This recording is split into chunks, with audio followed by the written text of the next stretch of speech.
Sí, así es, Vivi. Una pregunta que surgió en las últimas horas y sobre todo por una publicación del diario de origen británico Financial Times que plantea que Donald Trump le habría preguntado a Volodymyr Zelensky, el presidente ucraniano, en la última llamada telefónica, si Estados Unidos le diera armas de largo alcance a Ucrania, si Ucrania estaría dispuesto a atacar ciudades rusas como San Petersburgo, como Moscú.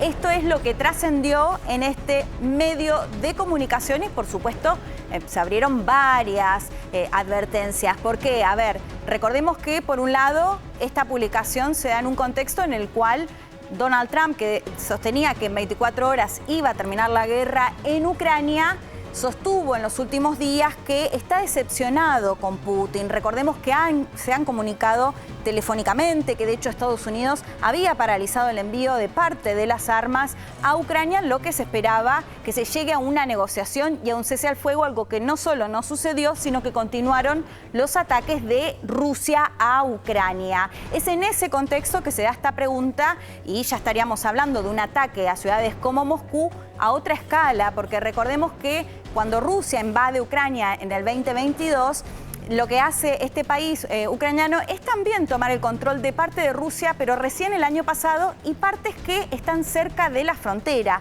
Es decir, que esto sería otra escala, porque ya estamos hablando de la capital del país, estamos hablando de grandes ciudades y que están además más lejos de la frontera. Además, recordemos siempre el temor que hay a este límite tan delgado que Putin plantea. Bueno, no es Rusia con Ucrania, sino que es Rusia con la OTAN, y que podría llegar a implicar el hecho de que se ataque, por ejemplo, a Moscú. Horas antes le habían preguntado al mandatario estadounidense acerca de esta situación y había dado a entender que no, que lo que sostiene el mandatario estadounidense es que podría aplicar sanciones, fuertes sanciones a Rusia si en 50 días no se llega a un cese al fuego. Pero bueno, por supuesto, esta publicación de las últimas horas encendió varias alarmas. Y nos quedamos en Estados Unidos porque tenemos que hablar de las inundaciones, de las fuertes lluvias que hubo en las últimas horas en estados como Nueva Jersey, como Nueva York, entre otros del noreste de Estados Unidos. Imágenes que estamos compartiendo en este momento,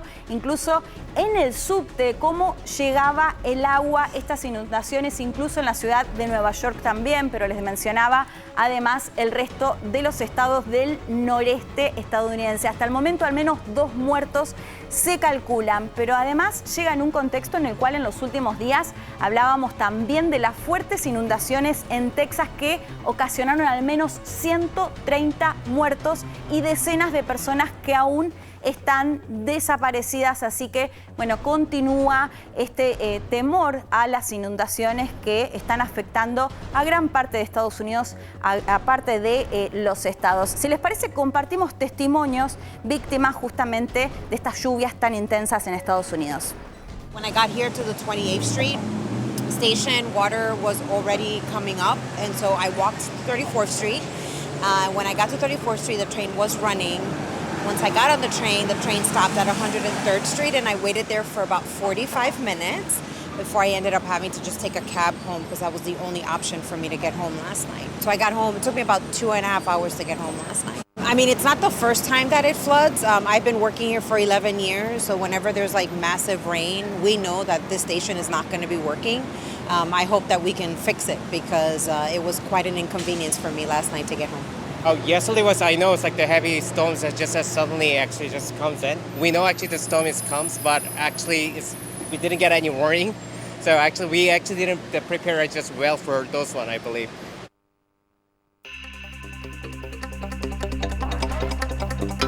Lazos Taiwán-Paraguay. El presidente Lai Ching-te visitará el país sudamericano en agosto. Paraguay es de las pocas naciones que reconoce la independencia de Taiwán, un tema que irrita a China.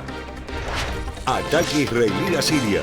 Lanzó misiles contra fuerzas gubernamentales de ese país con el fin de mantener desmilitarizada el área de Ceuta. Estados Unidos pidió al ejército de Tel Aviv que cese con las agresiones. Francia ajusta.